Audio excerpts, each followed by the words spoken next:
This last week, I had a lot of fun putting my outfits together.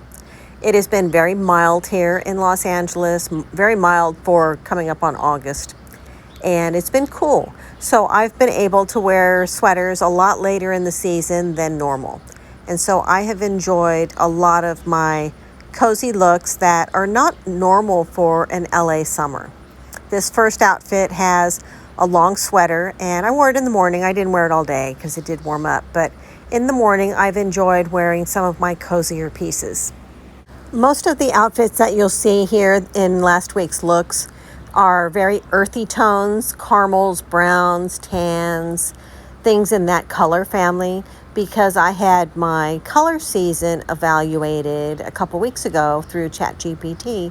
I sent it a bunch of pictures, it asked me a bunch of questions, and we've determined that I've got a warm undertone. I never knew. So I have been buying more warm tans and earthy browns, and I've really been enjoying them. I feel like they're flattering on my skin tone, and I've been shying away from some of the clearer, more jewel tones that I normally wear. Another app that I've been using this last week is an app called Stylebook. And I've used it before, and I deleted it, and I hadn't used it for a while.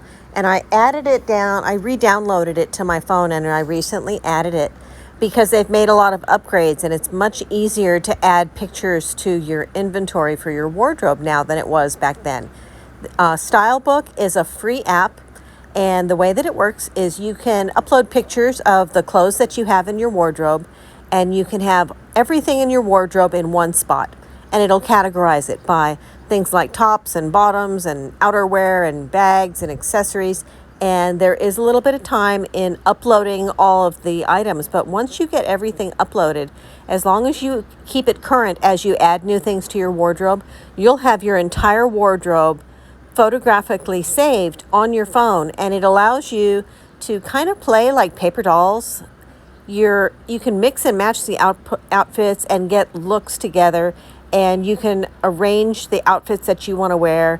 I did that with my vacation that I'm on right now, and it'll generate a packing list for you. It'll tell you you can kind of see what your outfit looks like ahead of time, and you can add sunglasses and hats and shoes and belts, and it's a lot of fun. It does remind me like when I was a kid and I was playing paper dolls.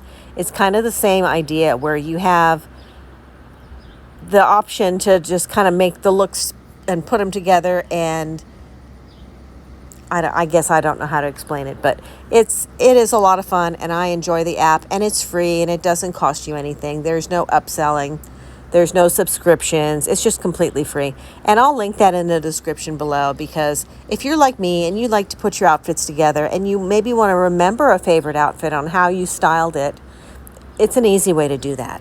And when you're shopping, it's also really handy because if you're looking at skirts or dresses or blouses or whatever, you can look and tap and see what you already own. And maybe you forgot that you bought something and you haven't been wearing it.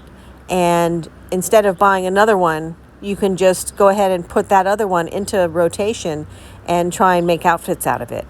It'll tell you if there are things in your wardrobe that you haven't worn. If you add the information, you can have a total cost per wear, and you can put the value of the wardrobe, or you can skip that if you don't want to bother with all the data. But the more data that you enter, the more data you'll have, and it'll run reports for you. It can tell you your most worn outfits, your most worn pieces. And if you do put in the dollar amount, every time you wear it, it'll tell you how much your cost per wear is. And that's kind of fun. But I had this round, when I re-uploaded everything, I just uploaded the pictures. I didn't add the brands or the colors or the costs or anything like that because I didn't want to spend the time on it. But you can always go back and add that later. Now, unfortunately, there is a downside that every woman is aware of to looking and feeling your best. And that is that there are people out there, there are men out there that think that if you are dressed up and you look nice, that you're doing it for male attention and that you want male attention. And that's not always the case.